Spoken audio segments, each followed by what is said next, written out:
Hey everyone, welcome to DataMillennials. I'm Atul, and in this video we are going to discuss about the for loop inside a if conditional statement. So as we know that the for loop helps us to run a block of code for a specific or certain number of times, but placing a for loop inside an if conditional statement is useful for executing an iteration only when a certain condition is met. The if statement determines whether the for loop will be executed or not. So it helps us to add a layer of control over the looping process. So let's take a simple example that will print even or odd number between 1 to 10 depending on the user's choice. Okay, so the user will give their choice that whether they want to print an even number or if they want to print an odd number between 1 to 10. Based on the user's choice, we will simply print the numbers. Okay, so for that, first thing that we need is a user choice. So I'm gonna put a new variable says user choice. In this, I'm going to take the input from user saying that please enter your choice, one for odd and two for even. So if user chooses one, then we will print odd number between 1 to 10. If user chooses 2, then we will print even number between 1 to 10. Okay, now if we have the user choice, then we have to print even or odd, and this is a conditional statement saying that if the user value is equal to 1, then we have to print only the odd number, else we have to print the even number. So I'm going to use a if statement saying that if user choice is equal to 1, then I'm going to use a for loop saying that for I in range 1 comma 11. So this is my starting point, this is my end point, and as we have to give odd numbers only, so we'll step it by 2 and then we'll print the value of I.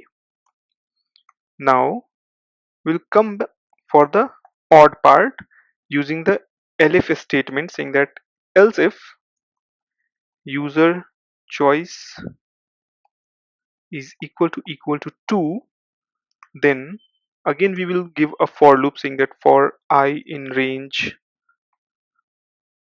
2 to 11, increment by 2 and print the value of I. Then we'll give the else part saying that let's assume that the user have given something else or their choice is 3, then it will be an invalid choice, right? So we want to inform user saying that hey, you have an invalid choice, so we are exiting the code. So for this else part, we are going to simply print invalid choice exiting the code. Okay, so let's run this. So the first thing that we have to input is our choice. So let's go ahead with the even first. So I'm going to put 2 over here and press enter. The moment I press enter, you can see that we are getting all the even numbers 2, 4, 6, 8 and 10. So what's happening over here? The moment user gives the value, it got saved into user choice. Then over here it is getting compared. So our user choice value was 2, so it's getting compared that 2 is equal to 1. This becomes false. So this statement, this for loop doesn't get executed. As this for loop doesn't get executed, this print also statement doesn't get executed. Now over here we have another condition elif. Over here it's getting checked that 2, which is our user choice, is equal to 2. So this turns out to be true.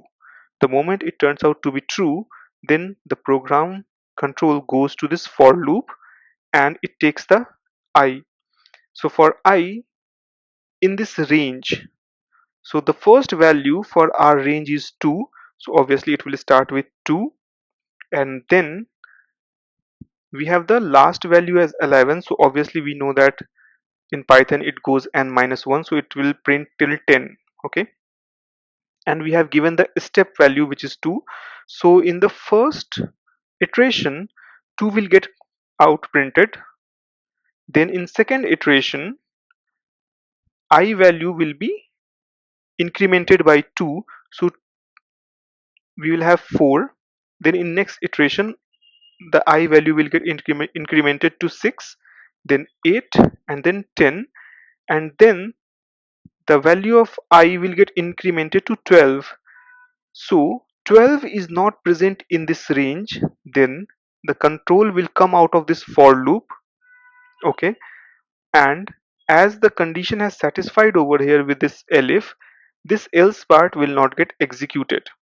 Okay, similarly let's run this again, and this time we'll choose for odd. So if I run this, okay, let me put the comments over here. So I have again ran it, and let's put 1 this time over here. So now we are getting all the odd number between 1 to 10. So let's understand this again. So our user choice was 1, so this 1 is equal to 1, that's why it becomes true. The moment it becomes true, this for loop will get executed, and rest of everything in this program will not get executed. Okay, so the first value in this range is 1, that's why 1 is getting printed. The last value is 11, so it will obviously n minus 1, so it will go till 10.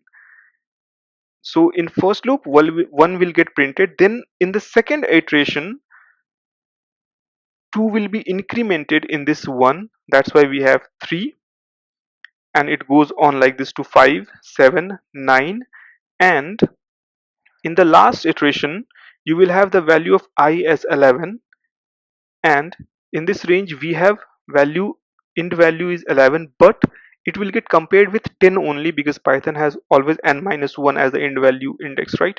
So 11 is not in the range from 1 to 10, so program will come out of this for loop, and as the if condition is satisfied, so the program will get ended.